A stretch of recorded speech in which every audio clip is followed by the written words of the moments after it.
to Jekasun Kaji, as we are getting closer and closer to the D-Day. We must continue the campaign and the awareness for the dissolution of Nigeria, which is the reason why Tashe She Bubu program Tanshe, just to bring conscious awareness for our people ní gbogbo ibi tí olúkálùkù bá wà. Ǹjẹ́ ẹ̀yin náà ti gbọ́ àbẹ́ẹ̀ tí gbọ́ pé Yorùbá sọ pé òun fẹ́ kúrò nínú Nàìjíríà? Tẹ́ ẹ báyìí tí gbọ́, òun náà ni ẹ̀ ń gbọ́ lẹ́nu mi nísìn, torí pé ọ̀pọ̀lọpọ̀ ṣe ni lẹ máa jáde lẹ máa ní ẹ̀gbọ́n kankan. I don't understand what you mean pé ẹ̀gbọ́n kankan. Kí lẹ mí pé ẹ̀gbọ́n kankan? Ṣé bí a ṣe wà nínú Nàìjíríà tí wọ́n fi àjẹ wá tí gbogbo ẹ̀ ń rí láti ràkìrákì, ṣé bẹ́ẹ̀ náà ló ṣe jẹ́ kó rí?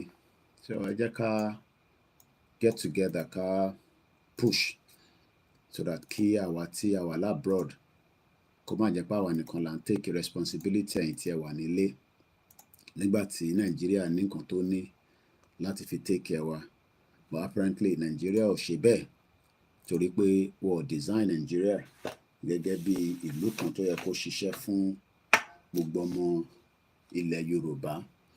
So ìdí táwa kan ṣe jókòó ti Yorùbá nation struggle kò jù bẹ́ẹ̀ yẹn lọ, ká lè jẹ́ kí ọ̀pọ̀lọpọ̀ ọmọ Yorùbá mọ̀ pé àfi ọ̀nà kan tó kù náà ni kólúkálùkù máa lọ, ká lọ ṣèjọba ara wa. But ọ̀pọ̀lọpọ̀ dẹ̀ náà wọn ò fẹ́ bẹ́ẹ̀. Wọ́n ní bó ṣe wà yìí náà ni ó ti dá. Kò dá bẹ́ẹ̀ o. Má ẹ̀ka ṣe bẹ́ẹ̀. Nigeria is not a country tí ó favour wa. Kò dẹ̀ ní favour wa. There is no amount of how we try to disagree or agree. Àkọ́ máa jókòó máa fi ṣe lies that Nigeria will work, and then politicians will be using that as part of their criminal activities to enrich themselves alone and their loved ones, rather than every one of us to come together and make this push happen for self-determination. But some will always tell you that it's not going to be possible, can't be possible. So, but we know that it is possible if we all agree together. We released a press statement yesterday that àwọn tí wọ́n parọ́ mọ́ lóyè Ìgbòho, you know. I mean, we understand that Igboho is a kind of a brand now, and everybody, even the criminals, wants to. Moki brother mi Adébáyọ̀ Òkìkí, ẹ káàárọ̀ sà, báwo ni ọ̀dọ̀ yín lọ́hùn, àti ẹ̀yin tí ẹ jẹ́ ọmọ Yorùbá ní ibi tí ẹ̀yin náà wà lọ́dọ̀ yín lọ́hùn. Mo kí gbogbo ọmọ Yorùbá ní gbogbo ibi tá a bá wà. Ẹ̀gbọ́n mi Yẹmí Fátókí, ẹ kú ìpalẹ̀mọ́. First Bank mi yẹn kò ṣiṣẹ́ mọ́ for now. Màá fún yín ní OPay account mi in case tẹ́ bá nígbà tẹ́ bá fẹ́, because card mi ti expire, so I can't access my First Bank at the moment. So ẹ má fi owó sínú ẹ̀ for now títí tí màá fi resolve ẹ̀. Ó dẹ̀ nílé iṣẹ́ ní bíbá, so it's proving difficult for me to resolve. But mo ti ṣí OPay account kan tí màá send the details yẹn sí. You know, mo pè lánàá náà lórí live program, but mo rò pé wà lórí show tá a ṣe lálẹ́ àná, torí mo mọ̀ pé tẹ́ bá wà pé mo wà live ni ẹ bá mi wò. Ìyàwó àtàwọn ọmọ ń kọ́ ń bẹ̀, ọba Lédùmarè, ọba Ẹ̀dẹ́dà. Kò ń ṣe mí ni gbogbo yín ṣe fún, olúkálùkù ń ṣe fún rẹ̀ ni o, torí àwọn ọmọ tèmi ti lọ sí school báyìí nísìn. Bó ṣe jẹ́ kó rí nílẹ̀ Yorùbá nìyẹn. Many ọmọ Yorùbá ò lè lọ sí school lénìí, since the education ti di gold in Yoruba land is not good. So two things is just, you know, I'm just doing a little bit of things there. I turned the camera on, maybe one or two people will join me. Not a full program. This is just, you know, own money stuff. I might be receiving calls in between that and all that, but we see. So, but I know that when we come live, we always get people to want to listen to us. So, and since my data is not free, I pay for it, but I can make use of it 24/7. So if I come live, I'm live. So yesterday we released a press release, you know, for those trying to bring Oloye Igboho into their own whatever they have done. you know, you do your own thing, then you want to drag somebody's name into it. So I will read that press release again quickly this morning. I've done that yesterday, and we will do that again this morning. They are doing everything to, you know, bring Oloyi spirit down so that bí atọ́ba tún sọ yẹn kò ní wá sí London pé kí ló wá lè tó ìkẹ́ ṣé lórí pé ká bẹ́ẹ̀ ni nation la fẹ́ o màá send account yẹn sí ẹ̀gbọ́n mi mo fẹ́ start a Twitter space mi ni o Yorùbá Nation awareness continues with Koikimedia live èyí ní ọjọ́ kẹjọ nínú oṣù kẹwàá 8th of October, because I love to put dates in what we do, because all these programs that we are producing every day, big but I'm producing, Connie. I mean, the only difference is that we are not, you know, mainstream time frame and all these movie. So I love my reception at the back. I hope you love it as well. I can share coffee me lah, right? So I just woke up not quite long ago, and I've been having a long day as well. So it's been trying to prepare for upcoming events. By this time tomorrow, I have a guest arriving from America, so I should be at the airport tomorrow. So it's a busy 24 hours. You know, everybody's busy. They're not so busy, like we're not busy. Okay, why is it that my Twitter space is not connecting very well? Something is not right. Elon Musk ti gbá wa dànù ni.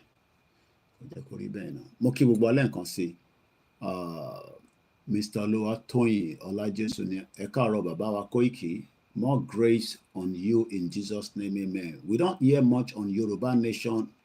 All is well, you see. Ẹ ti sọ̀rọ̀ tó dáa. Ẹ wá ní àdùtí ọ̀rọ̀ mo kí ẹ brother mi. Any, you don't hear anything about Yoruba Nation anymore. Really? Ṣé ń wáìnì mi? Àbẹ́ ń gbé mi ní gógó? Ṣé mo jẹ́gẹ́ bí àwọn olóṣèlú yín? Ṣé ẹ̀yin lẹ̀ ní data láti fi gbọ́ Yoruba Nation? Àbẹ́yìn lẹ̀ sí lórí online? À ń wá Ògúnmọ́lá Abíọ́dún mo kí ẹ brother mi káàárọ̀. Ṣàlàyé Aláwọ̀ bàbá mo ti rí ẹ tí o ti comment lórí MixLR. Ṣé rí ẹ̀yin tí, or let me put it this way, we love, we respect everybody, but mama wa sọ fún wa pé ẹ̀gbọ́n kankan mọ́ nípa Yoruba Nation. Bólúkálukú yín ṣe fẹ́ survive lẹ́yìn wá ní Nàìjíríà for now. Báwa ṣe fẹ́ survive through Yoruba Nation làwa ń ṣe. So tẹ́ bá wá tẹ́ ní ẹ̀gbọ́n kankan mọ́ irọ́ lẹ̀ ń pa. Mo sorry láti sọ bẹ́ẹ̀. You're lying. That's a complete lie. Ẹ̀gbọ́n kankan mọ́ bíi ti báwo kí lẹ ní pé ẹ̀gbọ́n kankan mọ́. The fact that awareness of Yoruba Nation continue online. Online is part of Yoruba Nation. Online program tá à ń ṣe eléyìí tẹ́ ń gbọ́ lọ́wọ́lọ́wọ́ is part of Yoruba Nation. So ìgbà ọlẹ́ wa gbọ́ ẹ rí mi lórí program láti how many years, láti how many months. So ẹ yé ṣe bẹ́ẹ̀ ẹ yé máa jáde kẹ́ máa sọ bẹ́ẹ̀. Ẹ̀yin tẹ́ wà Nàìjíríà tẹ́ bá náà gbọ́ Yoruba Nation. Ẹ̀yin tí Tinubu fi ń pa yín ni ìyẹn ṣe problem tàwa. Ìgbà tá à ń pariwo pé ká ẹ sọ fún Tinubu pé ọ̀rọ̀ ìbò kan ló kàn. Tinubu fúnra rẹ̀ wà lọ́sípítù ní sí tó ń tọ́jú ẹ̀. Kò lálàáfíà kọ́lọ̀ fún lálàáfíà. Kò lálàáfíà rárá. Ó wà ní St. Mary Hospital tó ti ń fún níwòsàn. Ẹni tó fi ṣe president Nàìjíríà nìyẹn. So òun fi ṣe president kò ní strength. Ẹ mọ̀ pé kò easy láti fi di president Nàìjíríà, ìlú tí kò wà compatible pẹ̀lú wa. So ẹ bá ń sọ pé ẹ gbọ́ Yorùbá Nation mọ́, ìyẹn ṣe problem tiwa. Problem tẹ̀yìn nìyẹn because ẹ fi survive lọ́wọ́lọ́wọ́ nínú Nàìjíríà because ìyà ń jẹ gbogbo wa. Let me just put it that way. Ìyà ò jẹ mí o. Ó clear dáadáa lórí TV mi. Ọlọ́run ní jẹ́ kí ìyà jẹ àwọn family tèmi. I will make sure I support them, but mo lè support gbogbo yín. So kí n fi family mi sílẹ̀ torí pé mo fẹ́ sọ tẹ̀yìn tí àjọ ń jẹ́ Yorùbá Nation program tẹ̀ wọ́n ń gbọ́ wa. No, mo láti kọ́kọ́ tọ́jú family tèmi náà. Ó ń cost mi ní extra but I cannot allow them to die. And the reason tí mo dẹ̀ fẹ́ kí gbogbo wa kú in large ni pé ká pariwo Yorùbá nation síta, which is what we are doing now. So ẹ má máa wá sórí show kẹ́ wá comment pé we don't hear much on Yorùbá nation. That is a complete lie. Oh, ẹ gbọ́ pé olóyè ń bọ̀ ní youth fún rally, ẹ gbọ́ pé bàbá Akíntóyè ṣì ń sọ̀rọ̀, ẹ gbọ́ tí Yorùbá world media. So that's a complete lie. I disagree with that. Nǹkan mi nìkẹ́ sọ, ẹ sọ pé ẹ expect pé Tinubu máa perform, ó dẹ̀ ti fail. Ẹ gbọ́ tí Yorùbá world media. So that's a complete lie. Mo keep Mr. Friday Godwin. So problem tiwa kọ́ nìyẹn, problem ti ọmọ Yorùbá tó takú torí pé wọ́n expect Tinubu kó wá ṣe dáadáa fún wọn. Tinubu dẹ̀ ń ṣe dáadáa fún wọn báyìí, so kí lẹ wá ń complain fún? Ṣèbí gbogbo ilẹ̀ ń gbádùn Nàìjíríà. Mo wo fídíò kan láìpẹ́ yìí, mo mọ tó ṣe kò dẹ̀ ṣe dẹ́ nǹkan bó ti pick padà nísìnyí. Arákùnrin yẹn iná ti jó gbogbo ara ẹ̀, ó wọnú mọ́tò tó kan láti ilẹ̀ Yorùbá náà ni àwọn tó máa ń gbé gálọ̀nù epo, ìyẹn wá gbé gálọ̀nù epo mọ́tò. Ìlú òfò, ìlú ìbànújẹ́, gbogbo wà ní Nàìjíríà ìbànújẹ́ ni. Mo kí ẹ Tony Ages. Apparently Mr. John Danny, mo ń wò yín lórí 65-inch TV mi. Mo dá mọ̀ pé 65 ni ìyàwó mi ló jẹ́ kí n mọ̀ pé 65 ni.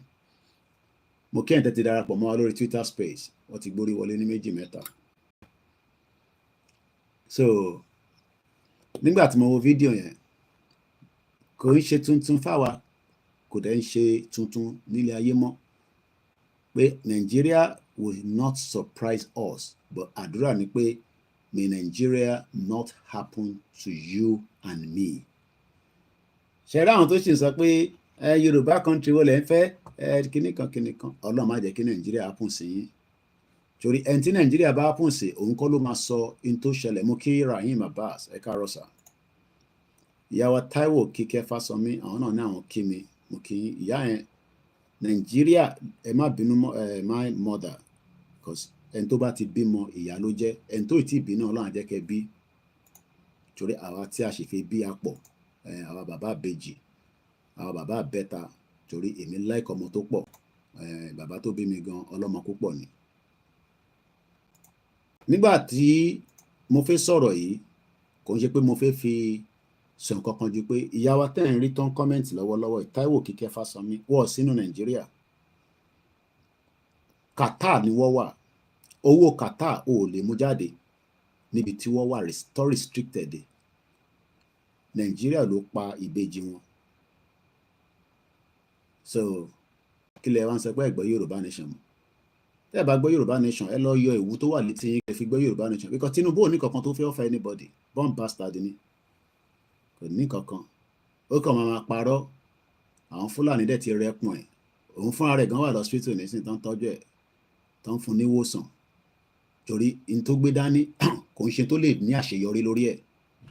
So tó bá ń gbàdúrà pé Ọlọ́run á jẹ́ kí Tinubu rí àṣeyọrí ṣe nínú Nàìjíríà, irọ́ ló ń pa. Mo máa kí Princess Awoniyi, ìyá yìí àjọṣe program ọjọ́ ni, àtúndì dé báyìí. Ìyẹn kan wá ẹ wá máa sọ fún apá ẹ̀gbọ́ Yorùbá nation. Ẹ yọ òwú tó wà létí yín náà, problem tiwa kọ́ nìyẹn. Ebi tó ń pa yín nínú Nàìjíríà ni nígbà tí ebi ń pa yín nínú Nàìjíríà, báwo lẹ ṣe fi gbọ́ nǹkan táwa ń sọ? Kí ló dẹ̀ máa dákun ebi? Ká get the hell out of Nigeria. Ká lè tẹ̀ kọ́kọ́ bẹ̀rẹ̀ oko ṣíṣe.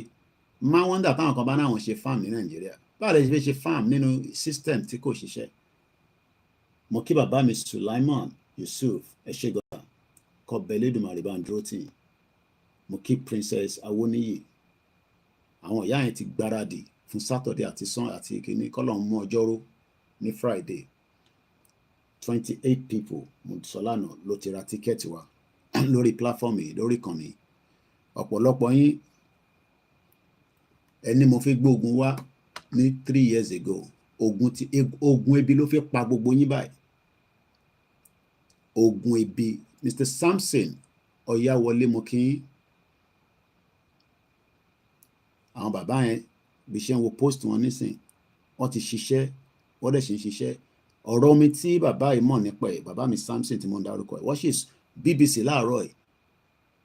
Àwọn water company, ẹ jẹ́ kí n mú jáde kí n lè sọ bó ṣe sọ, torí journalist ò gbọ́dọ̀ sọ̀rọ̀ kó má bàa níbẹ̀. water company màá kọ́ ra fi water company lásán London fine màá kọ́ fine sí lórí Google BBC láàárọ̀ yìí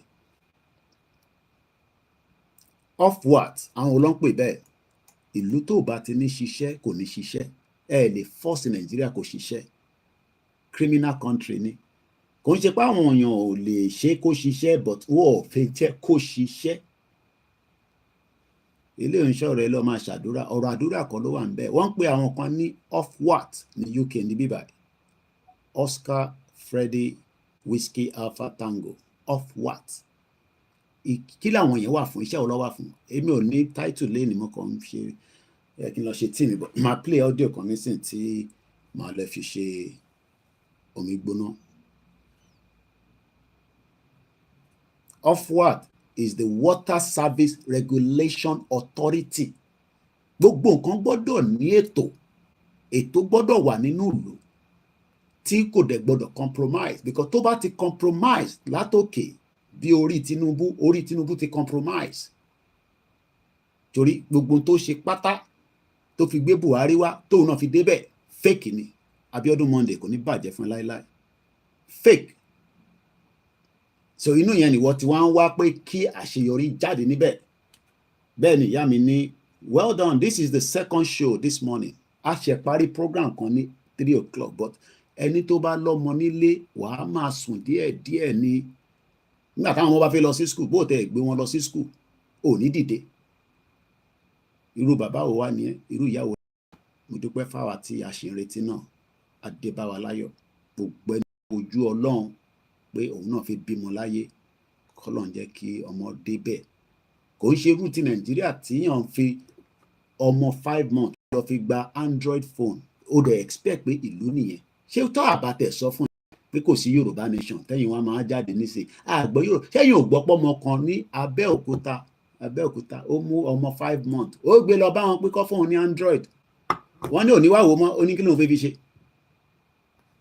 Android phone táwọn ọmọ tí wá fi ń ṣe ọmọ mi ìkan náà fóònù mi tó bá ti dé nísìn lọ́wọ́ mi a fi sí YouTube Kids channel ẹ̀ a máa fi ṣeré tí bá fi ṣe program ní dad this your phone ọmọ kékeré nínú ilé.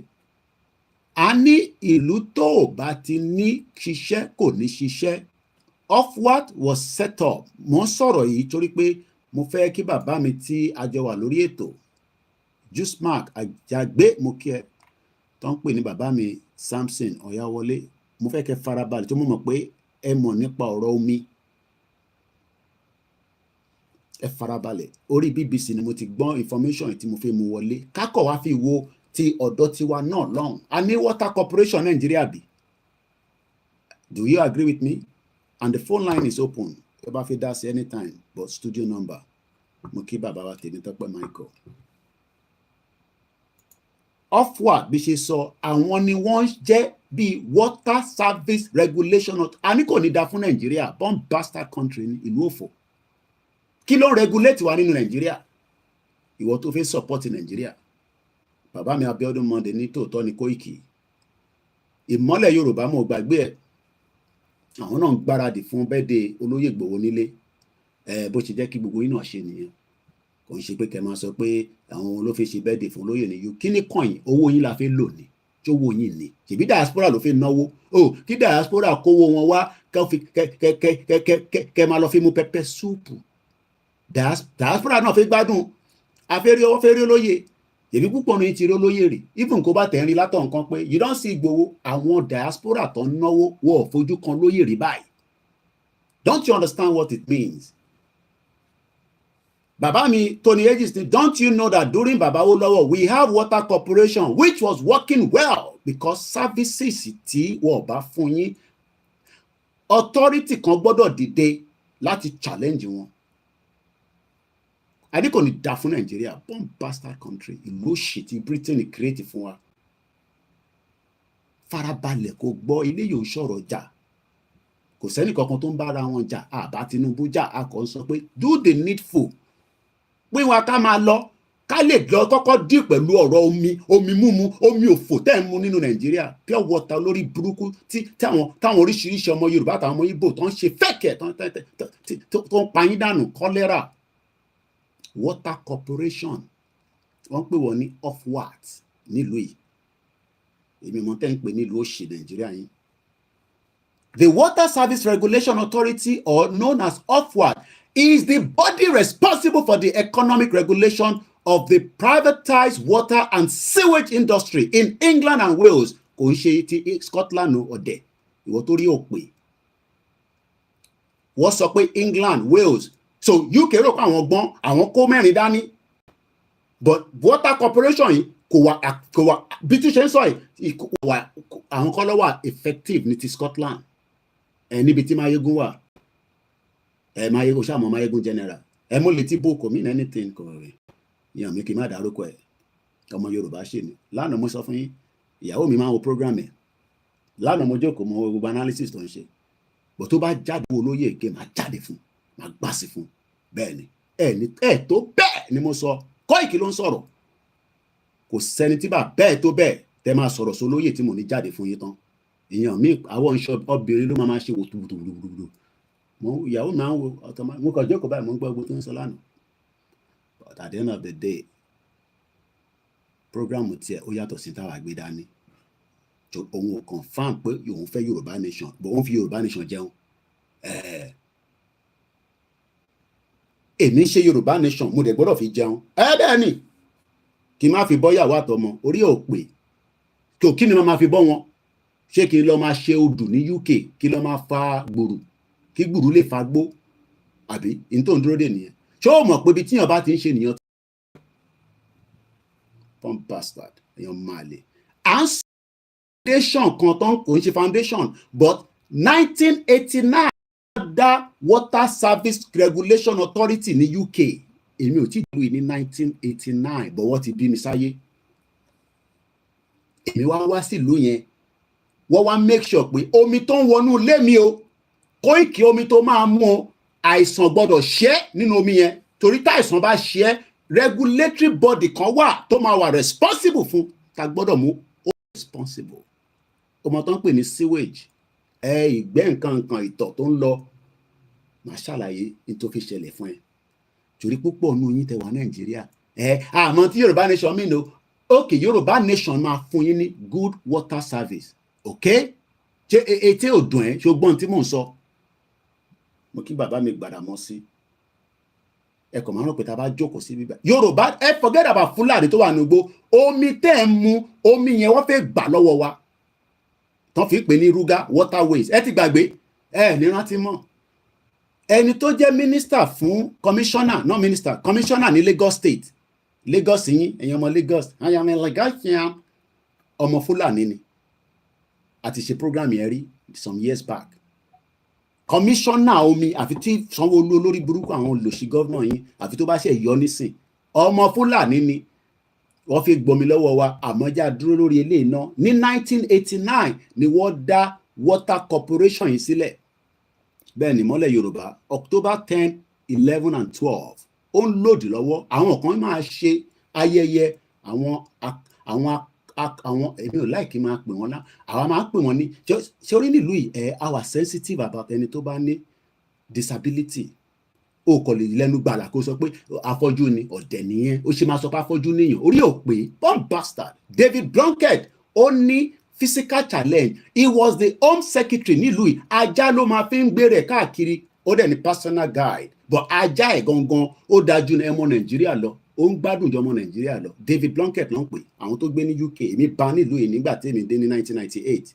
àwọn Tony Blair ti wọlé ní 1997 Labour Party he was the home secretary ọmọ tó ń pè ní home secretary òun ló wà in charge gbogbo pé kọ́ máa wọlé wá pa wá sílùú yìí ta ló jẹ́ home secretary yín ní Nàìjíríà wàá kọ́ rèéyàn afọ́jú ni o afọ́jú olòṣì bomb bastard tó yẹ kó jáde lẹ́nu ẹ̀ pa afọ́jú léèyàn ìwọ náà jẹ́ kójú ẹ̀ fọ́ kó mọ bó ṣe ń rí òròpó wúyàn kọ́ bíyàn kéèyàn jẹ́ àkàndá èèyàn ọ̀dẹ̀ gbàtẹ́ pé ìlú òfò ìlú tó wà regulated là ń gbé tó bá jẹ́ pé rúdú yìí ni sọ̀rọ̀ sí afọ́jú anyhow ẹ̀wọ̀n ló máa kú sí ọkọ̀ ẹ̀pọ̀ ọkọ̀ máa fi ẹ́ sí ẹ̀wọ̀n díẹ̀ ni wọ́n á tún fi ẹ́ síta torí ìlú wọn fẹ́ tó bá ti pààyàn kó pààyàn afọ́jú ló ń lọ yẹn òrè àwọn afọ́jú òrè àwọn ò ń ṣàfọ́jú nílẹ̀ Yorùbá àdé ń ṣe bá ń bí àlà à ń dúró lórí ọ̀rọ̀ Water Service Corporation láàárọ̀ yìí ọ̀rọ̀ omi sọ̀rọ̀ Fúlàní láàárọ̀ yìí. Kí ni ìwúlò omi nílẹ̀ Yorùbá? Ǹjẹ́ bá ṣe wà nílẹ̀ Yorùbá láàárọ̀ yìí, nílẹ̀ tó mọ́ ní aago 9 kọjá ìṣẹ́jú 10, aago kan náà la sì jọ ń lò, ó sì the end of the month kí aago tó yí padà. Ìlú yìí nìkan mo mọ̀ pé ní gbogbo àgbáyé aago máa ń yí padà. Kí ni ìwọ rò lórí ọ̀rọ̀ omi tó ń mu nílẹ̀ Yorùbá lénìí? Kí lo rò lórí ẹ̀? Àti pé àwọn tó fi gbalẹ̀ mọ́ wa lọ́wọ́ torí omi ni. Dangote gbé Àpápá dání sọ́wọ́, gbogbo wọn gbé Àpápá lé wọn lọ́wọ́, ẹlòmíì ò tẹ̀ mọ́ iye tó ń jáde lápápá. Dr. Aliu ti ṣe analysis ẹ̀, rántí brother wa kò mú tẹmọ tí yẹn wà mọ́. Tó bá mọ tó mi ń jẹ́ tẹ bá ti lose omi yín píá, but àwọn kan gbọ́dọ̀ wà tó gbọ́dọ̀ regulate wọn. Ta ló regulate omi Nàìjíríà? Nonsense and jagbajantis country. Kí ni mo fẹ́ fà jáde? Láàárọ̀ mo wá rí tí BBC tí wọ́n interview Chief Executive of the Water Services Regulation Authority tó ń pè ní David Black. Mo gbọ́ gbogbo ọ̀rọ̀ tó sọ. Lórí bẹ́ẹ̀dì mi mo kàn dúró báyìí mo ń wò, because I journalist lèmi, àwa gbọ́dọ̀ mọ tó ń lọ nílùú. Torí mo gbọ́ Yorùbá Nation dání, ojú mi gbọ́dọ̀ dì, mo gbọ́dọ̀ tún mọ tó ń lọ lágbàáyé. 1st of April 1989 ni wọ́n dá sílẹ̀.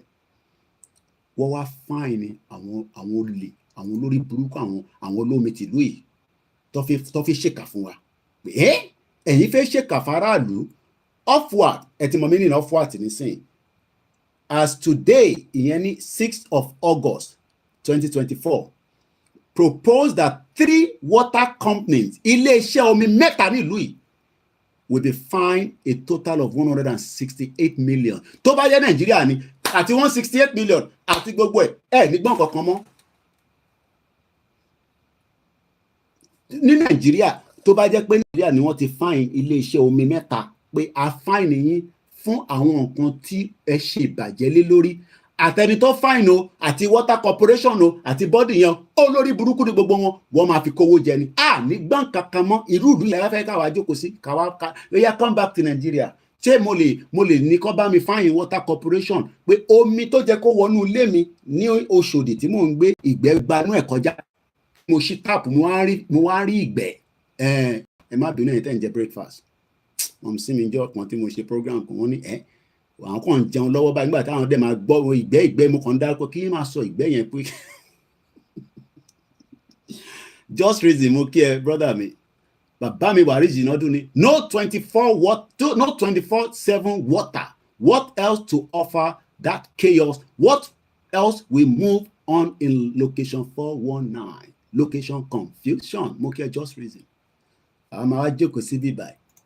Mo wá ń sọ fún yín pé àní omi 10 cons. Mo kí tèmi ó tójọ́ mẹ́ta. Good morning, Koikimedia. I'm listening to you everywhere. Coded. Mo jẹ́rìí. Kò ní bàjẹ́ fún ẹ láéláé. AI News. Well done. Ó ní ọmọ kọlẹ̀ Yorùbá. Gbogbo àwọn news platform yìí nísìn. Àwọn ilé ẹ̀kẹ́ support. Wọ́n ní support wọn fẹ́ lọ support olè Tinubu tó dá TVC sílẹ̀. Ṣèbí owó Èkó ló fi dá sílẹ̀. Owó wo iṣẹ́ òní Tinubu ṣe láyé ẹ̀ tí Ṣèyí Tinubu fi lọ ń kó 500 million fún wọn ní Maiduguri. Ọmọ olè fọ̀. So ẹ wá rò ẹ má kí n tún lọ láàárọ̀ kí n kàrà máa tẹ̀ díẹ̀díẹ̀. So kí Ṣèyí Tinubu náà jẹ gàba lé wa lórí kò ní da fún gbogbo ẹ̀ ní kúure, ògùn máa pa gbogbo yín ni. So tí bàbá ẹ̀ bá ṣe tán òun náà tún wá jẹ gàba lé wa lórí, àbí ẹ wá ní ká má jà. Ṣèbí nǹkan tẹ fẹ́ nìyẹn. So kí Tinubu tó wà nísìn kọ́ lọ́n jẹ́ kó yé tó bá máa yé torí pé ó wà lọ́spítù báyìí bí ṣe ń bá yín sọ̀rọ̀. Kò sí annual leave kankan, ilé ìwòsàn ní Tinubu wà ó ń gba treatment ni o. Bóun ẹ̀ kò gbọ́ kóun ẹ̀ kò má gbọ́ wàhálà tiẹ̀ nìyẹn. But ibi tá a fẹ́ lò mú kí àjàlá ní gbogbo Libya. Ẹ jẹ́ ká padà sórí ètò tá à ń sọ lórí water corporation wà lórí ẹ̀. Kí là ń pè ní water corporation? Ok, mo ṣe background, mo ṣáà pé gbogbo ẹ̀ ṣe dúdú wokowoko báyìí. Ẹ jẹ́ ká lo Olóyè Ìgbòho dínà àti rally ẹ má bínú ẹ̀ tẹ́wọ̀ àmì tẹ́wọ̀n lórí Facebook. Kí ni mo fẹ́ fàyọ́ ń bẹ̀ ni pé ṣe rí ọ̀rọ̀ omi kò sẹ́ni tó lè bàjá àmọ́ wọ́n lè gbà lọ́wọ́ wa in tí àwọn tó mọ̀ nípa omi. Because number one, do you know the amount of ọkọ̀ bẹ̀m̀bẹ̀m̀bẹ̀m ship tó ń wọ Nàìjíríà ní Àpápá? àwa kọ́ la wà in control of our water. A dẹ̀ máa sọ̀rọ̀ nípa orí omi mo fẹ́ dúró lé àárọ̀ ẹ̀. Mo mọ reason wà bí a torí pé bẹ́ẹ̀ lẹ̀mí mi fi lọ. Ṣé ẹlòmíì máa ní ṣé Yorùbá nation tẹ́ fẹ́ gbà yẹn ta ló máa jẹ leader? Ọ̀dẹ̀ nìyẹn, irú omi tó mu yẹn kó má bàa pa ẹ́, kó má bàa ṣàìsàn, torí tó bá ṣàìsàn nínú Nàìjíríà ò ní rẹ́ni wò ẹ́ ràn. Wà á kó pẹ́ bójoojúmọ́ ni. Àná mo sì rí yàn kan tó send message yàn kan fẹ́ kú. Ẹni tó bá fẹ́ kú kọ́lọ̀ fún àlàáfíà. Tó bá dẹ̀ kú ẹ lọ bá gọ́vnà yín kẹ́ fọ́n kan mọ́ lórí. Ó yẹ kó ṣe hospital lọ́jọ́ àwọn èèyàn wa. Bọ̀bọ́ kan ẹ lọ wo Facebook page mi láàárọ̀ ẹ̀, iná ló jó into ẹ̀kọ́ ti treat, even if it's a 95% bond, gbogbo ẹ̀ tí wá ó ti kákò báyìí. Kábíyèsí Elédùmarè, mo kí ẹ̀yin ń ṣe ìrọ́jú ní Nàìjíríà. Mo sọ fún yín pé ìyà máa jẹ gbogbo wa, but èmi máa tọ́jú family tèmi, èmi ò ní jẹ́ kí family tèmi jẹ̀yà. Ìwọ náà wẹ̀ tó wà ní diaspora, tó apariwo aké títí. Ẹ jẹ́ ká padà sórí waterways. Wọ́n ní wọ́n fine wọn ní 168 million. Ṣé mọ̀ pé tó bá yẹ pé Nàìjíríà lọ ti fine èèyàn bẹ́ẹ̀ yẹn, àtowó tó fine àtàwọn tó fine ní gbọ́ kankan mọ́. How many things that you have heard and it will just go off? Ṣé ó dà pé àwọn èèyàn mọ̀ tán pè ní 1 billion naira, 2 billion, 3 billion, 10 billion, 100 billion, kíní kan $1 million tó ti gbà lónù gbogbo lónù tí Buhari àti Ọ̀ṣínbàjò gbà kí ló fi ṣe ọ̀rọ̀ omi? Just so that you can have clean potable water, kó tẹ̀lé rí omi gidi mu. So ẹ jẹ́ ká kà, ẹ jẹ́ ká lọ sí ní news yẹn. Gbogbo pépà lóyè ìtàn sọ̀rọ̀ lé lórí nìyẹn. LBC, ẹni tó bá ń follow LBC dáadáa, Nick Ferrari, mo ti sọ fún yín rí bọ̀bọ́ yẹn, owó tó ń gbà ó yẹ kémi náà máa gbarú owó yẹn, but a dúpẹ́ pé at least ìran tèmi lèmi ń jà fún. Ìran tiẹ̀ lòun ń jà, òyìnbó lòun. Gbogbo play kínní nísìn ẹ máa gbọ́ voice ẹ̀ bọ̀ kò ní àníìdẹ̀. Bọ̀ ẹ jẹ́ àgbọ̀n kan tí ẹ kọ̀rọ̀ lé lórí. Bàbá mi Wàrí Jìnnàdù ní Koiki, even Gaddafi of Libya turned desert into oasis. Mo kí ẹ̀ ń tẹ́wà lórí Facebook, Twitter space. Yes, water, the root of civilization. Gbàwẹ̀ kó má mọ̀ mi after 30 days. Ikú pa ẹ́ bí àṣà ọba Solomon. Omi. We need water, but we need clean water to go into our system so that you can then flush out the one that is not needed. We're talking about the lives of millions of Yoruba people that are in danger because we cannot consume clean, potable water. And under Cherry Bogunta le fi kúrò ní Nigeria, tínú máa fi bí wa omi wà nínú ẹ̀. Because water is the key. Waterways. Ẹ jẹ́ ká lọ rántí. Má padà sórí story tí mo sọ ayọ̀.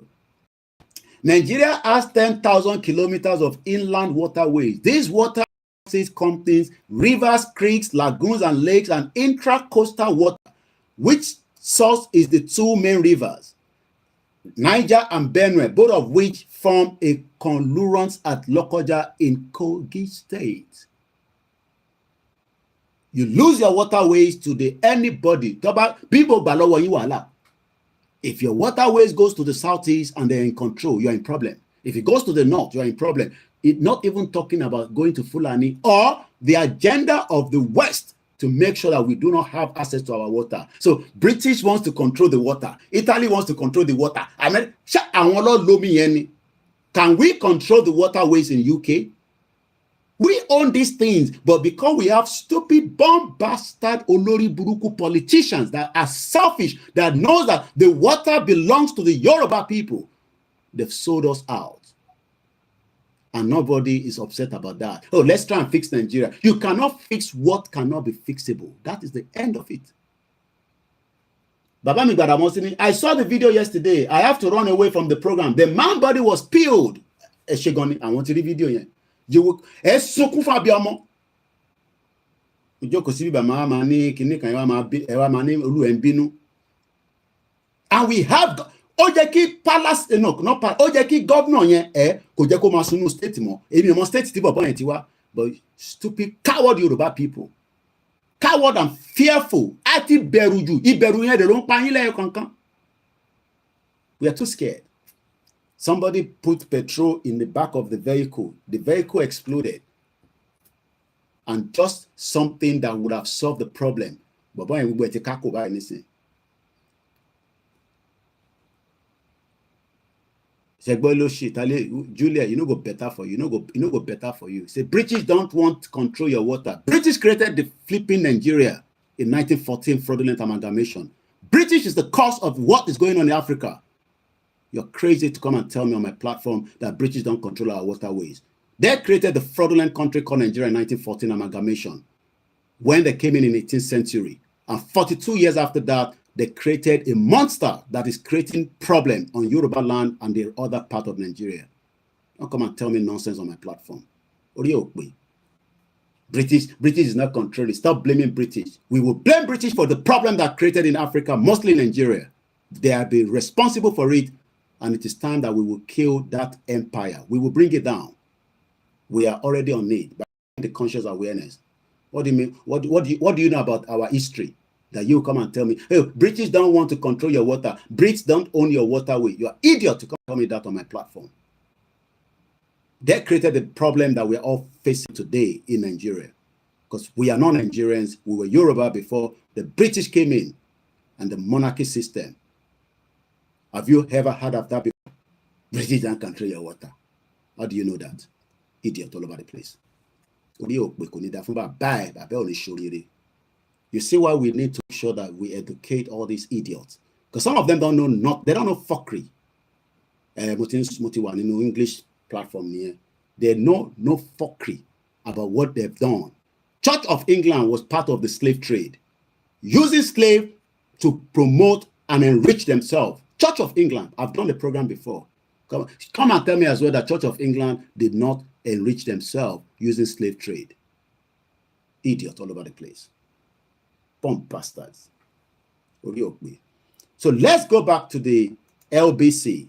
Water companies order to pay customers 158 million following poor performance. Poor. Many Nigerians are poor because the country never wants you to be rich, not to talk of having good, clean water. And this 158 million, trust me, that money has already been removed from those companies that are involved. What is seized away already?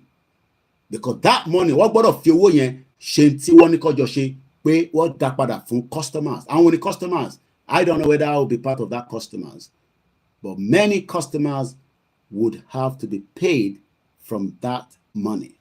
Then why? What happened? Why is this company has to pay 158 million? They had government to pay Igbowo back. They didn't pay.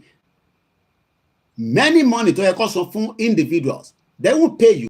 And you, well, how can we live in such a country that is so disorganized, that doesn't respect the rule of law?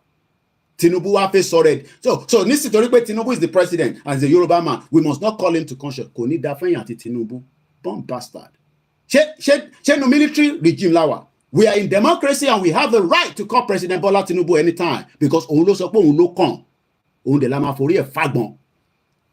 because he could have said, no, Nigeria is no longer working and it is time that I will not continue with this presidential ambition. Right now, he's in the hospital. The person will say he won't be president. Oh, well, hospital, listen.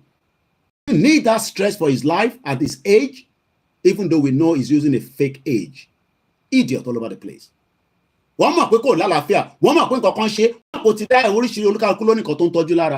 But yet, because of his own selfish ambition, he now wants to sell the Yoruba people, with including our waterways. Well, one of it is the coastal road from Lagos to Calabar. Bomb bastard. They never finished the one from Ogun State. Just Obasanjo could not fix it. Buhari didn't care about it. Tinubu, go and fix Sangwater Road. Forget about the coastal Calabar to Lagos. We don't need that for now. Idiot.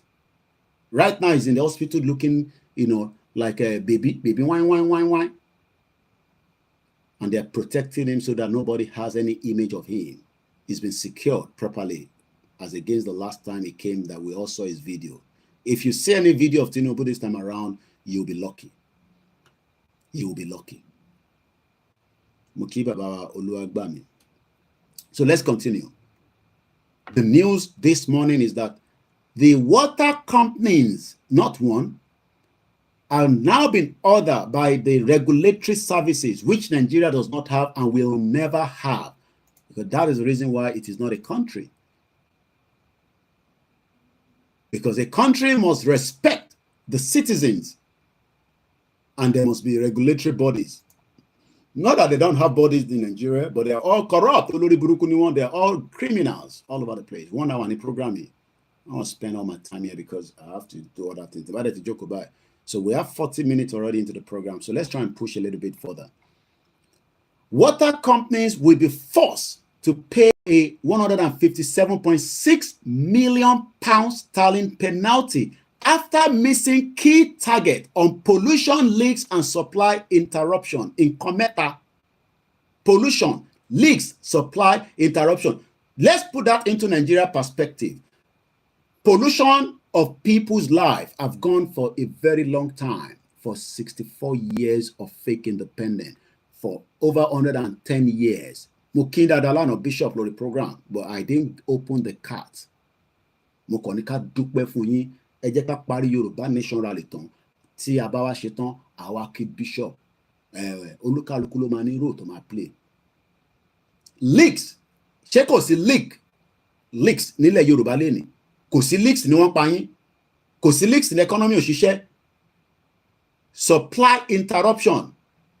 So add that perspective of these 3 key words and put it in the perspective of the current situation of the Yoruba people and others, because we are not selfish here.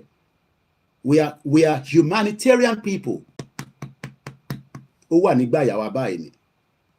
whether you are Yoruba is not the issue. Whether you are Igbo is not the issue. Hausas or the other indigenous, and we have tribes. But what we are saying is that things have gone in that messed up country. I'm not sure whether this is an audio that comes with it. Anytime Facebook, let's play it. Water companies ordered to pay customers £158 million following poor performance. Water companies will be forced to pay a £157.6 million penalty after missing key targets on pollution, leaks, and supply interruptions. The performance penalty, revealed by Ofwat on Tuesday, will come in the form of lower bills to customers in 2025 to 2026. Last year, the water regulator ordered UK firms to pay back £114 million following similar findings. It comes as customer satisfaction continues to fall, with water companies missing key targets on issues including pollution. The key targets were set by Ofwat between 2020 to 25, with the UK's water regulator labelling the findings disappointing after firms fell short of expectation. In reality, that penalty will equate to a couple of pounds off the average household bill. It comes as water bills across England and Wales are set to rise by an average of around 21% over the next 5 years. The fine now means that performance penalties applied to UK water companies have totaled more than £430 meters since 2020. The regulator also warned that firms were continuing to fall further behind on key targets, highlighting that 9 out of 11 suppliers had experienced an increase in pollution incidents over the course of 2023. Following the penalty, Ofwat CEO David Black said, "This year's performance report is stark evidence that money alone will not bring the sustained improvements that customers rightly expect. It is clear that companies need..." Let's just leave that alone. Did you get that? Oh, understand what I'm saying? Kò yé yín. Ilé-iṣẹ́ tó ń produce omi fún wa. Tí tó ń charge wa. O rò pé ọ̀fẹ́ làwọn mú mi ní bíbá ẹni. Ọ̀fẹ́ kọ́ omi tó ń yan yamana yomona. Ọ̀fẹ́ kọ́. But they are fine because one miss a key target. Now, let's put it this way. Bishop Tebani time mo lè fún yín láyè kẹ́kọ̀ọ́ wá bá wa sọ̀rọ̀ lórí ọ̀rọ̀ tá à ń sọ yìí. What are the key targets that Nigeria did not give us, or we missed, that we should find Nigeria? Oh yeah, can't be fine in Nigeria, Lori, and that is why we want Yoruba Nation. Fine, Nigeria, just let us go. We don't want to be part of where you cannot look after us through the waters. Omi. Do you understand what I'm saying? So clear. Shakiru Aziz, brother, mi kò ní bàjẹ́ fún ẹ láíláí. Bàbá mi Olúwafẹ́mi. Ẹ jẹ́ kí àwọn kan tí mo tí kì bàbá wa Lukman Ọláìdé, Saheed Ìtànọlá Mukiyisa. Wọ́n ní no going back. Níbo la fẹ́ go back sí tẹ́lẹ̀? Ìyá mi Ọmọlára Ìyábọ̀ Àjàlá, ẹ lè máa bá mi gbé gbogbo máa polówó ọjà tèmi náà láàárọ̀ yìí. mo ní flag tí máa tà níjọ́ yẹn o ṣé kì í máa ṣe èmi náà máa ṣòwò kékeré ni àbàṣàṣọ àṣàṣì bishop aláyè kẹ́ wá bá mi sọ̀rọ̀ máa fún yín ní space torí yín máa extend program owó tẹ̀ èèyàn nìyí so bàbá ìyá mi Ọmọlára àwọn ló máa gbé gbogbo flag tí máa tà dání èmi ò ní ráyè ṣùgbọ́n tó bá fẹ́ ra flag ọ̀dọ̀ wọn ni máa direct sí but tẹ́ bá fẹ́ flag yẹn èní ìrọ́mọ̀ lè ṣe wàhálà post anything nah. Wàhálà yẹn ti pọ̀ jù I can't go and do posting ẹ kọ̀ mọ́wọ́ yín dání ẹ mọ́wọ́ dání níjọ́ Saturday ẹ̀ tó fẹ́ flags ẹ̀yin tẹ́ ti ní flag yín ẹ kó dání o Bishop ẹ sí lórí ètò lánàá mo ń ṣó kinní tí mo lọ rà lánàá ọ̀yá dáhùn kí Bishop ló ń pè wọlé ẹ já lọ bá Bishop àbáwọn sọ̀rọ̀ ẹ jẹ́ kí Bishop bá wa sọ̀rọ̀ ọ̀yá wáyé tí Bishop bá ń bá wa sọ̀rọ̀ èmi á lè lọ ṣe kọ́fì mi bọ̀ ẹ jẹ́ kí gbogbo àwọn tó wà lórí ètò mo kí àmì Ọmọlára Ìyábọ̀ Àjàlá ṣẹ́gun ni mọ́mì and look forward to see you àwọn ọlọ́mọ ń bá mi ṣe gbogbo ọ̀rọ̀ ètò káta fúláàgì wá dẹ̀ kówó ẹ̀ lé mi lọ́wọ́ èmi náà dẹ̀ fowó ẹ̀ ṣe kí ni màá fi ṣe tó bá wù mí mo lówó yẹn kò ń ṣòwò Yorùbá nation ok ẹ bá ti ń gbọ́ títà rírà ojú yín máa là mo kí Ọlánìpẹ̀kun Forty Plenty mo kí Ibrahim Salami Lawrence Ọlálékan mo kí bàbá mi Olúwaṣẹ́ sí Ferrari mo kí sà Kabiru Adesina Bishop ẹ ti wà lórí ètò ẹ máa ní ẹ̀ ń pè mí ẹ máa fáyà rọ̀ èmi wà ní kitchen báyìí mo lọ gbómi kaná orí ni máa ti gbé kaná torí pé tí bá gbé kaná lórí gas ó máa chip àbí bá ẹjẹ ń plug ẹ ẹjẹ ìyẹn máa yá ó yẹ gbóhùn sókè Bishop àwọn ọmọ Yorùbá ń gbọ́ yín. Voice yẹn ó lóhùn ṣé látọ̀dọ̀ mi nàbí látọ̀dọ̀ yín mò ń bọ̀. ó yẹ gbóhùn sókè náà mo ti yọ ó yẹ sọ̀rọ̀ mo ti yọ kúrò ní speaker sometimes speaker yẹn máa ń fail àmàrà speaker mi lágbára Ọlọ́run ó yẹ gbóhùn sókè wọ́n gbọ́ yín èmi náà máa gbọ́ yín ní background ẹ máa sọ̀rọ̀ lọ. ẹ ṣe gan lọ́pọ̀lọpọ̀ now Nigeria is not responsible for its citizens. Nigeria is not a responsible government. They are not responsible for anything. The government is structured as a tax master. So only what they know is to tax the people to make something out of the people. They are not responsible. They don't know what government is all entails, what government is all about. What they know is the citizen is slave to them that are in government. That's the orientation, and they take advantage of government machineries to extract from people and enrich themselves, and in the name of providing for the government. Gbogbo àwọn ìlú àgbáyé ìjọba wà, wọ́n gbé ìjọba ìlú yẹn kalẹ̀ láti pèsè fún ará ìlú wọn ni. The government is for all the people, all the citizens, not for some people that are in the government. That's why lẹ ṣe rí pé Nàìjíríà wọ́n rotate ara wọn sí di ìjọba yẹn ni. And that can be envisaged also in public service. Who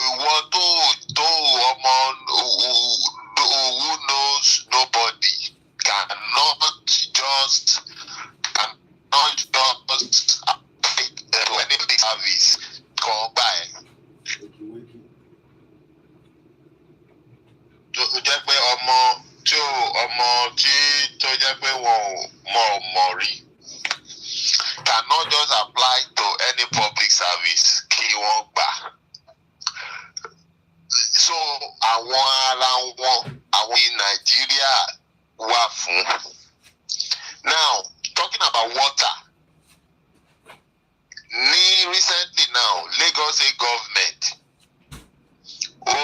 issue kìíní wípé is it for wípé gbogbo títì gbogbo gutter is always full of the bottle of water a nylon of water, and to them, the only solution to them is that woman to January 2025, woman ban the pure water and bottled water in Lagos State. I mean, this is madness. That is the only distilled water that we know. Apart from that nylon water, pure water, and the bottled water, there is no any distilled water for àwọn èèyàn. Ìjọba ò lómi táwọn èèyàn lè máa mú. Everybody is the one who build his own well, or gbogbo ilé pátápátá ni oníkálukú ṣe kànga sílé ẹ̀, and that well or borehole is not distilled. It is not distilled water. People can only pump it to the best cook. The rest is to bath. You can't even say that the well in your house oti apply for àìsàn tó mọ̀dí ni, except if after you have pumped it, you have a distillation system in your house in which you are using. So everybody is the local government of his house managing his thing concerning water. Now, the only general alternative is private company that decided that we will distill water for you, package it in bottle or package it in nylon and sell.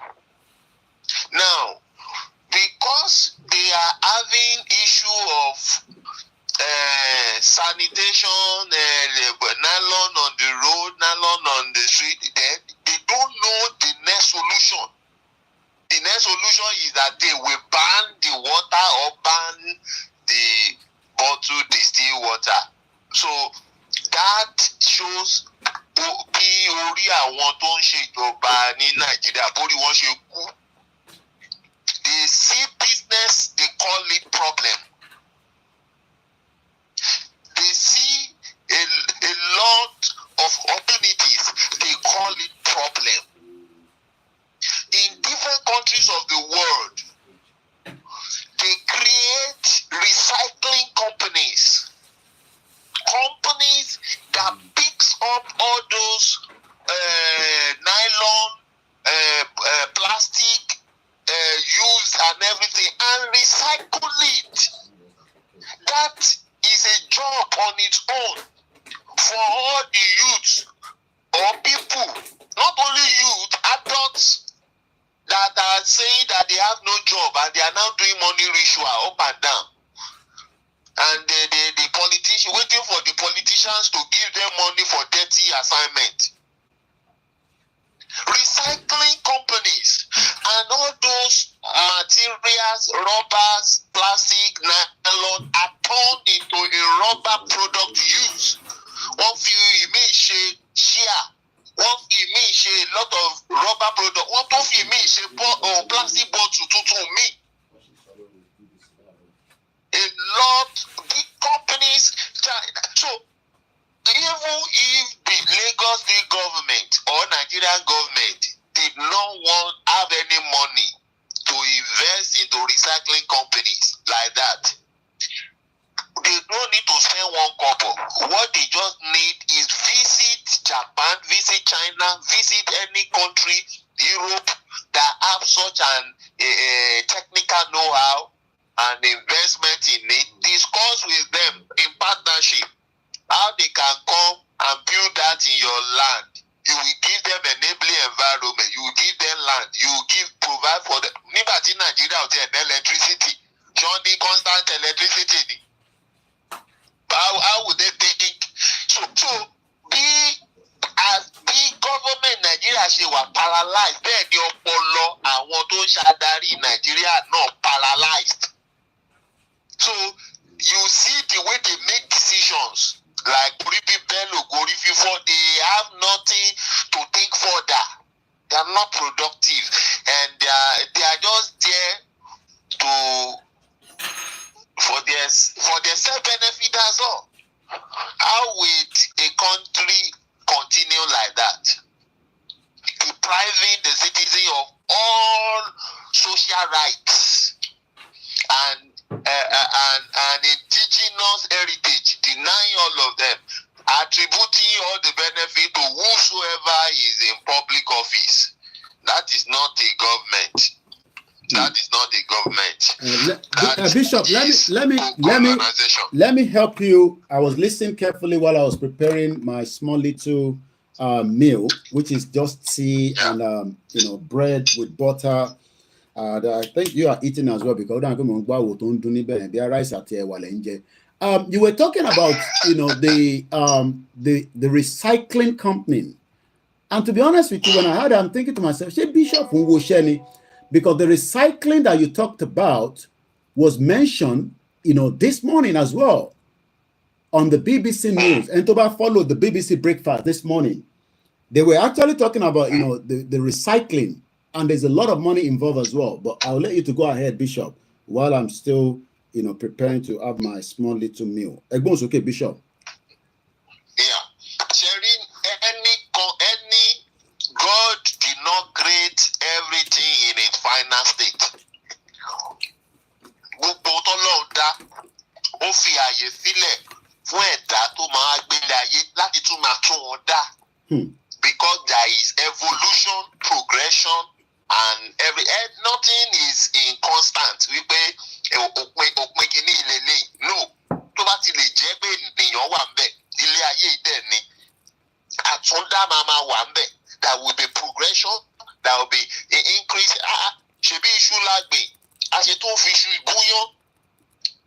Ṣebí kàzáfà lágbè, a lè jẹ́ rọ̀, a lè jẹ́ tábà sí bẹ́ẹ̀ náà, a ṣe tó fi ń ṣe gàárì. Àyè tó fi sí ìlà continue. But àwọn tó ń ṣàdarí Nàìjíríà ọpọlọ wọn ti kú. They can't think further. Their brain is short length. They can't see further. Nígbà tí crude oil gan tó jẹ́ pé ó lè bring out all those rubber products for them, wọ́n lè refine ẹ̀. Iṣẹ́ náà tààrọ̀ tí wọ́n gba just crude oil can produce at least eight byproducts from it. Just one crude oil, 8 byproducts. Nigeria ń kó crude oil lílẹ̀ láti gba 1/8 nǹkan tó ń kó sílẹ̀. Báwo la kúrí àwọn èèyàn ṣe rẹ̀? Báwo la yìí máa mọ̀ pé àwọn èèyàn yẹn wọn ò kúrí tòótọ́ tán lè take such a decision? Now, nígbà tí ẹ wá ń lo gbogbo àwọn èèyàn ń lo byproducts of crude oil or something like that, rubber ni o, plastic, kò sẹ́ni tó máa sọ pé you can't drink water inside rubber. Tó bá ní pé ẹ báǹdì wọn pé bomi sí rọ́bà mọ́ kinní kan, àwọn mineral tẹ̀ mú kọ́ inú rọ́bà kan náà ń kó wọn sí ni. Ṣé tó máa báǹdì mineral náà ni? Okay,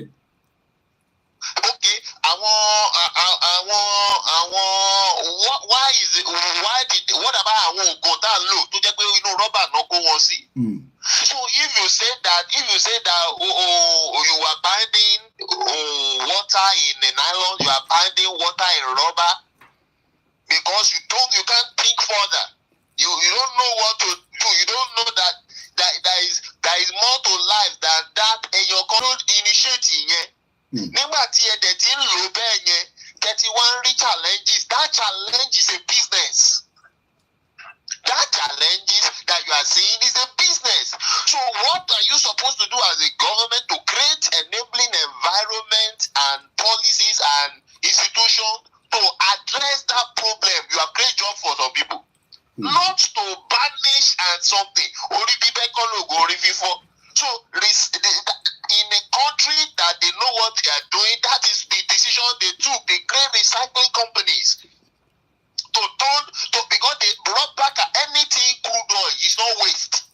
Pure penny. Let me come in again, Bishop. Six days ago, today is 8, which is 2nd of October. BBC headline: Council to recycle coffee pods to reduce carbon. Coffee pods can now be recycled at the Wiltshire Council household recycling centers. Aluminium and the plastic coffee pods used in the pod system of coffee machines can now be taken to the centers and deposited in the separate plastic and aluminium recycling bins.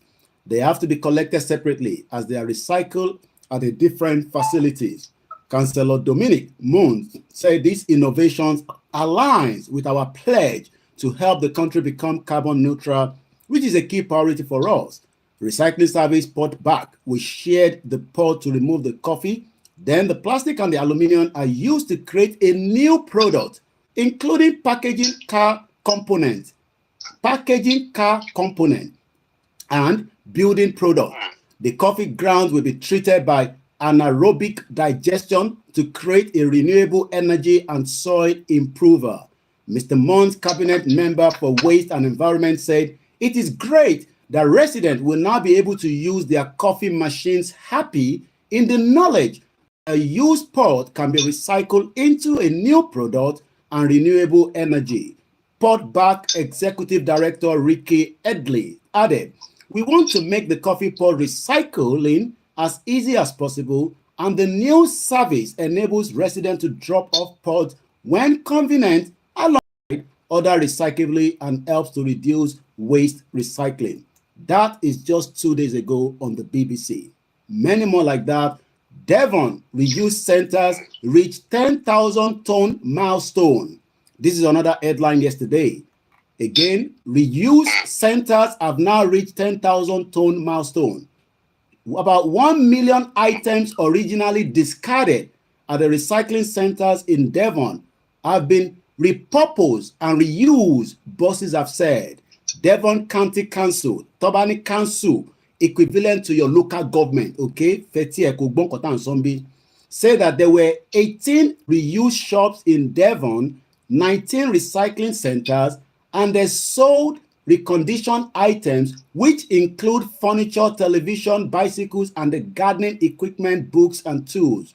The boss said that more than 10,000 tons of discarded items have been diverted, reused since 2012. Bishop, okay. Thank you. Now, before I round off, now, the problem that caused all the degeneration in Yoruba and in Nigeria is, a leader without a successor is a failure. Àwọn bàbá wa Awólọ́wọ̀, Jákàndé, they are leaders, but wọn ò ní àwọn ọmọ ẹ̀yìn gidi. Wọn ò ní àwọn ọmọ ẹ̀yìn gidi tó lè gba ìjọba lẹ́yìn wọn.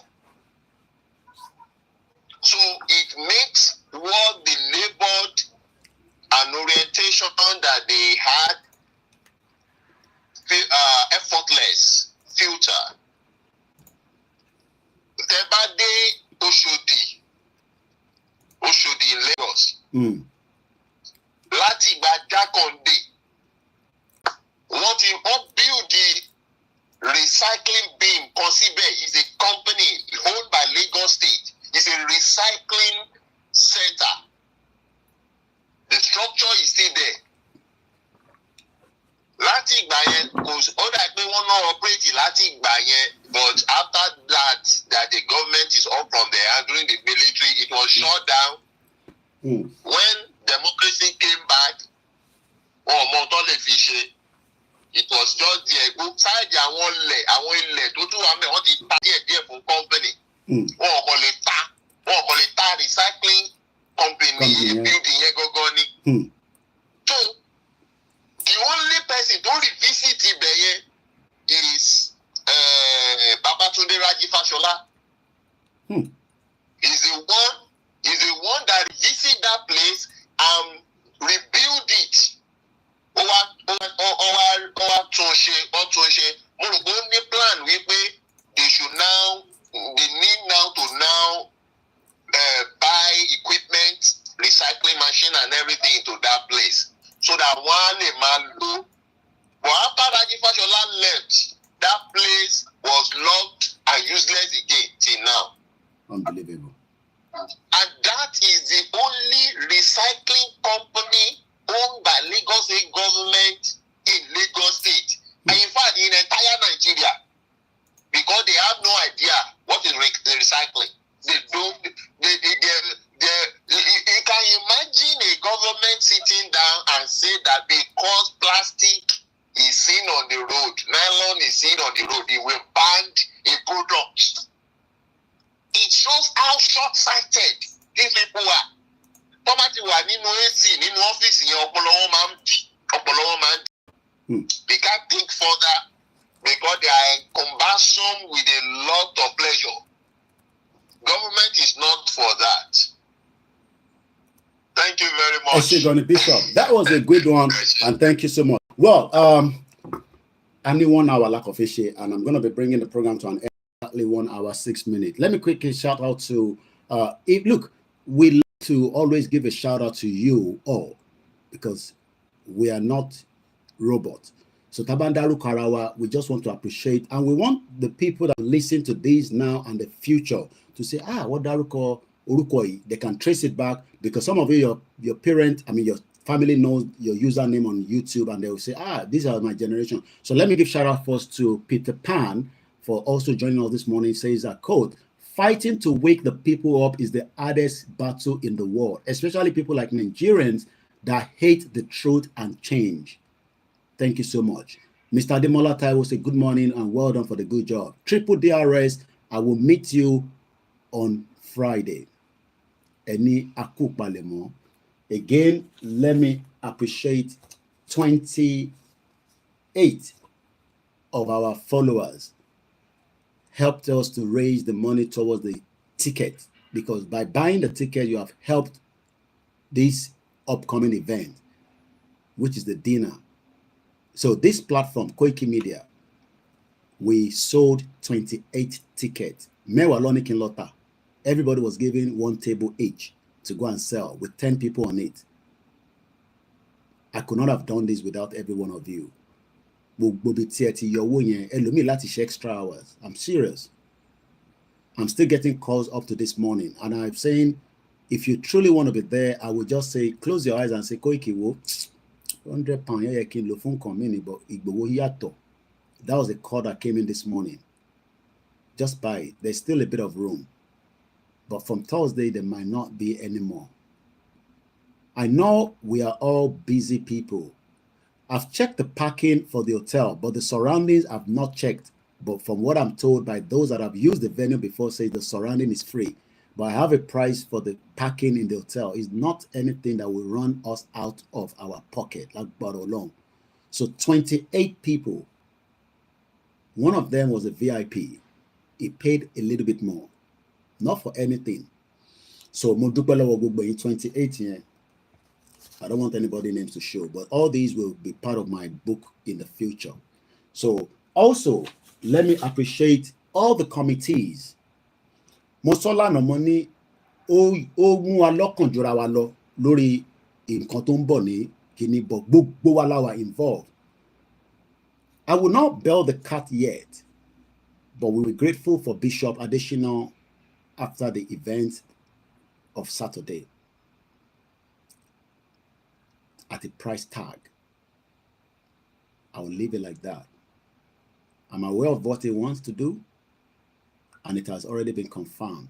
But let me not let the cat out of the... Even I've not told the committee.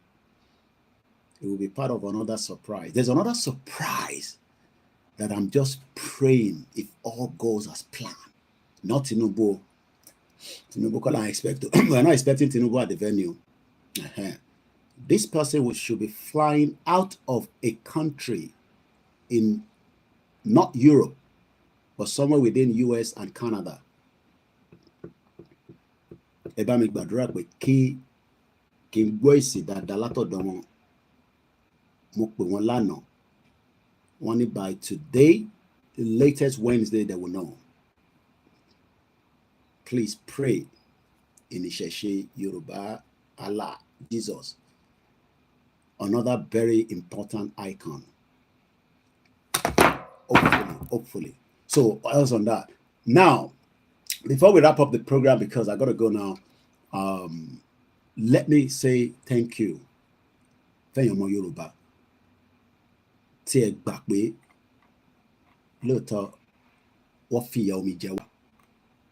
Tó bá tẹ̀ ẹ̀ à ń sọ̀rọ̀ pé Fúlàní fìyà jẹ wá, wọ́n ti fìyà omi wọ́n ti fi jẹ wá. Kò dẹ̀ sẹ́ni tó lè bá omi ṣọ̀tá.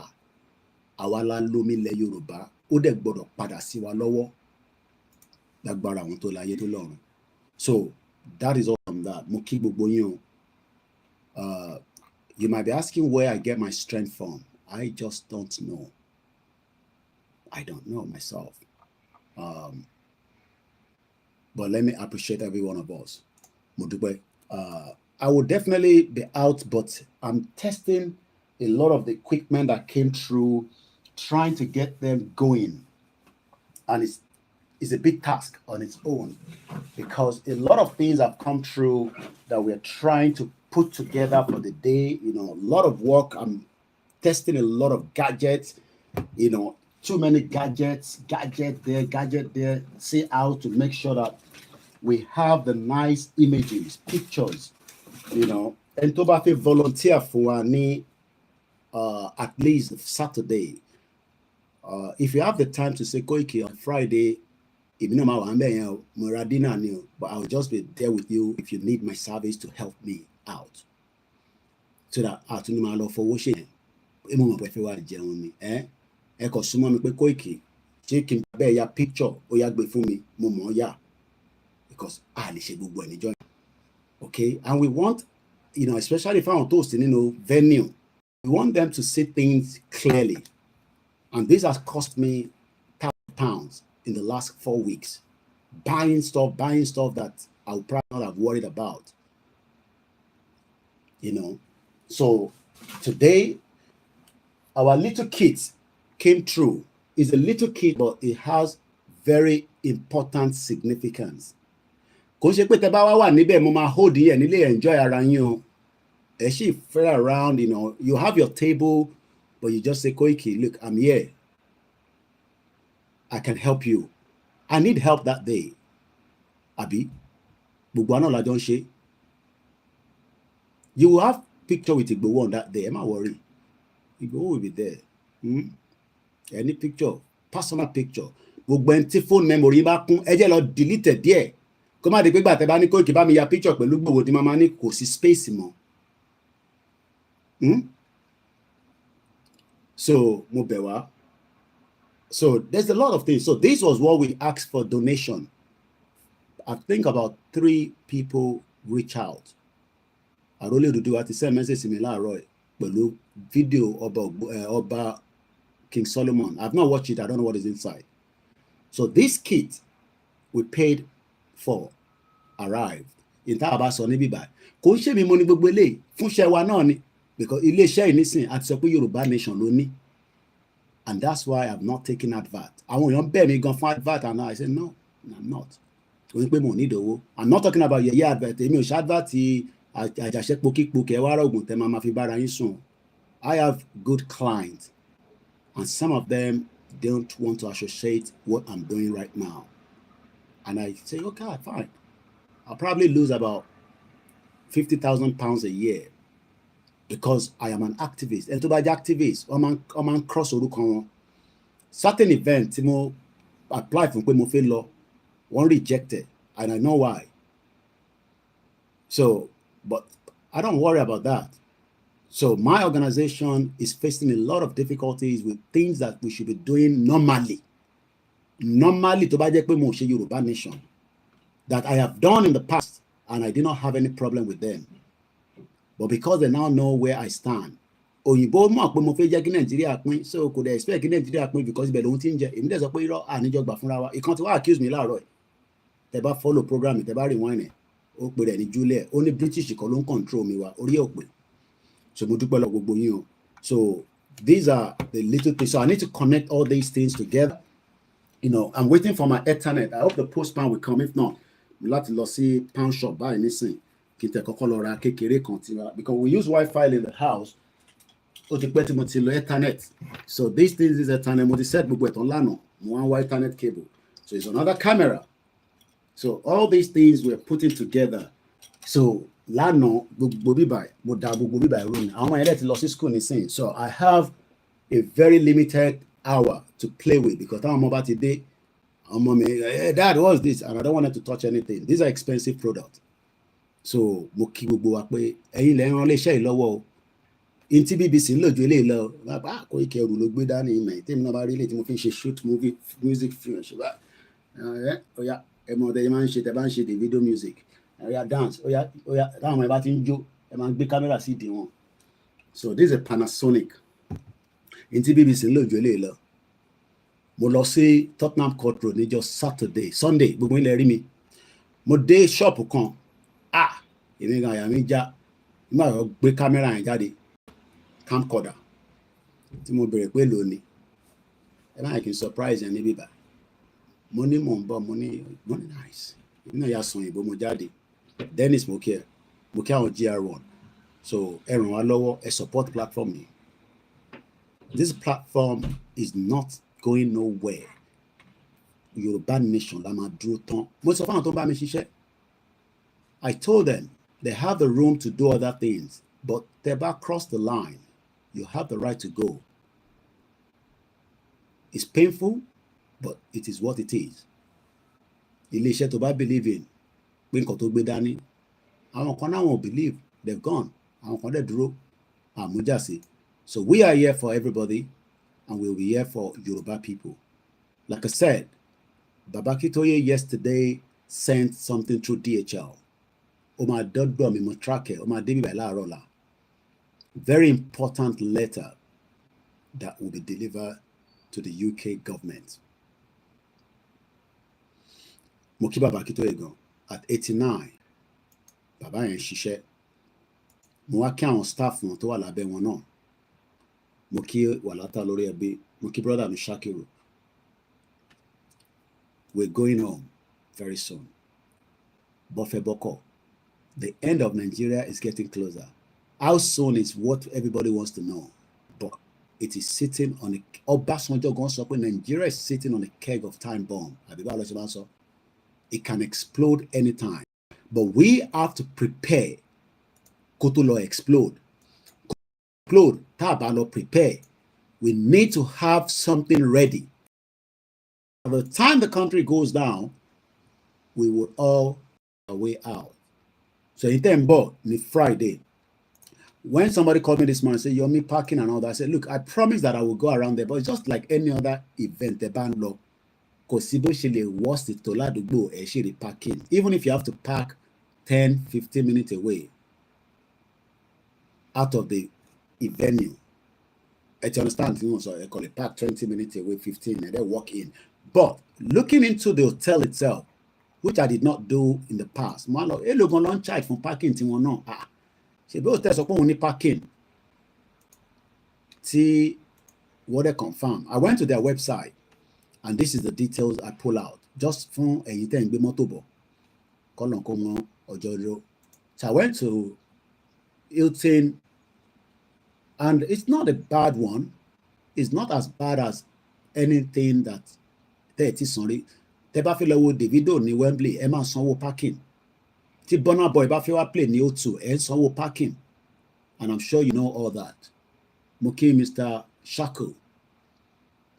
So looking at the price, for 1 hour is £7. For 2 hours is £12.50. Between 3 to 4 hours is £22.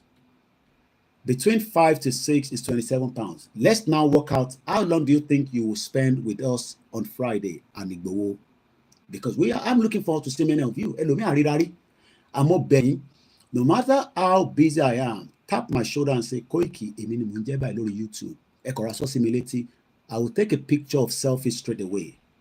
I will send it to my WhatsApp to myself. I'll put your name in. Then I will find you after the event when I've settled down and then I send picture and say, let's take selfie, let's mingle together, and let's celebrate Igboho's life while he's here. So ẹlòmíì àdúrà pé tó bá kú la fi celebrate àwọn nígbà àdúrà Igboho. We are celebrating his life that the Fulani government wanted to kill. Ogun Naira Films looking. So as I end this program in 10 minutes, because at the 20 again, Hilton, and this is the information from what I'm reading now. Hilton London Kensington, address here is 179/199 Holland Park Avenue, London W11. Kò jẹ́ kí n máa lo W bẹ́ẹ̀ yẹn, whiskey ló yẹ kí n sọ, but fún àǹfààní gbogbo wa, W11 4 Uniform Lima. The nearest tube station to débẹ̀ is Shepherd's Bush, fáwọn tí wọ́n drive, because somebody is coming from Woolwich area, going to Triple DRS, another person, and he's not driving. So we checked it yesterday. Elizabeth line to Bond Street and then join the Central line. Fáwọn tó ń bọ̀ láti abroad, from Heathrow Airport, because there will be somebody that's arrived on Friday morning. There's somebody arriving tomorrow, and I'm aware of somebody arriving from Switzerland and all places. It's 13 miles from London Heathrow Airport. From Gatwick Airport is about 30 miles. Oh no, sir, dear. From London Stansted, oh no, sir, dear.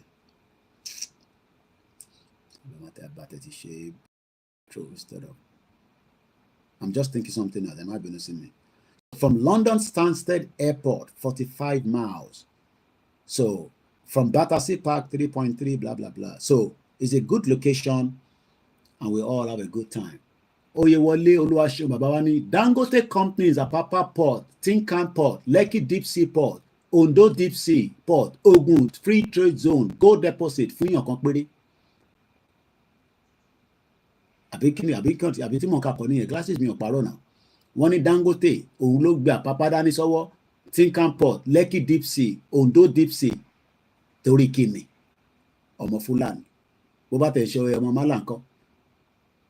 Ẹ jẹ́ kó rí wa pé o, ká mọ̀ tá à ń ṣe o. Yorùbá nation tó bá lẹ́fẹ̀ẹ́ nínú kò ń sọ̀rọ̀ ẹ̀fẹ́ o. Tá bá jókòó tá à ń fi ẹ̀fẹ́ sí, kókọ̀ ní mínì ni o. Ìtàgbédání tí ẹ kí ó máa pa wá lẹ́kùn gan gidi fúnran wa níbi tó wà lénìí. It's a painful thing that we are where we are today. So when we sit here and share fair, no, it's more bigger than that. So kò ní bàjẹ́ fún gbogbo wa o. So please support us. My first bank account, like I said yesterday, nígbà tí wọ́n ní problem pẹ̀lú apps gbogbo nonsense wọn yẹn, we were all kicked out pẹ̀lú àwọn èèyàn ní Nigeria. I could not log back in because certain things could not be used to activate it, especially my bank card. I've not been to Nigeria for 22, 23, 24, 3 years now. My last trip to Nigeria was 2021. So Moki, our Grace Olushoto, she's traveling from Dublin. Emma Benupemo announced her. She'll be with me on Friday. And I'm grateful to say that she's coming. Because I told her, money, Dublin lẹ́yìn wà. Ẹ rántí pé ra ticket wá sí Ìbàdàn. Ìyẹn cost owó ju ilé tẹ́ fi wá lọ. And she agreed with me and say, bó tẹ́ sọ mò ń bọ̀ fún Ìgbòho. So she's traveling all the way from Dublin. Moki gbogbo wa. So ẹ̀yin tẹ́ ń bọ̀, ẹ máa lọ síbi iṣẹ́, kò sí no doubt about it, but we will have a great time whenever you arrive. Mo mọ̀ pé tá bá ní 7 African time, àwọn èèyàn ní dé. But let me just say, we will all have a great time. You will see, God's willing. Let's share the money. Now, on the Saturday, we would all also be out again.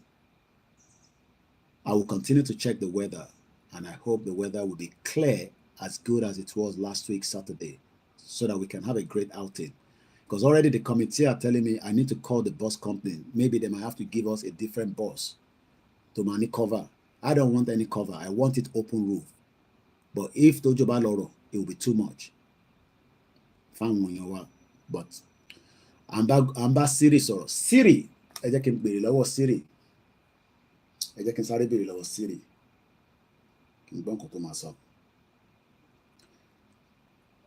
Siri, what is the weather like on Saturday? Saturday's forecast for London is 13 degrees and partly cloudy. What did that for you? Technology. So not come out partly clouded, so there will be no rain. And fleet. Maybe on the day you want to buy it. And flag. You mean that flag o. Gbogbo ní flag. Kò ń ṣọ̀fẹ́ o. Ẹ fi support Koiki ọmọ ni o. At least money flags tó ju 100 lọ. A ní kékèké. A dẹ̀ ní size oní alábọ̀. Ó máa kí n lọ pín flyer lé. Anyway, tí easy bá ti dé, àjọ máa wọ̀ gbòòrò lọ. Ó ti busy kódà kò sí lórí program. Jòdó ń travel bọ̀ ní London. Easy Azeez Badeshere. Ó busy gan. Ó máa London láìpẹ́ yìí. So eléyìí wà £15 ní price lọ sókè. £10 là ń tà tẹ́lẹ̀ àlè ta ní price yẹn mọ́ because economy ti change. Ẹni bínú sí mi. Pọ́n mẹ́wàá. Mo rẹ̀ ní ńlá yẹn mo ní láti kà kó pọ̀.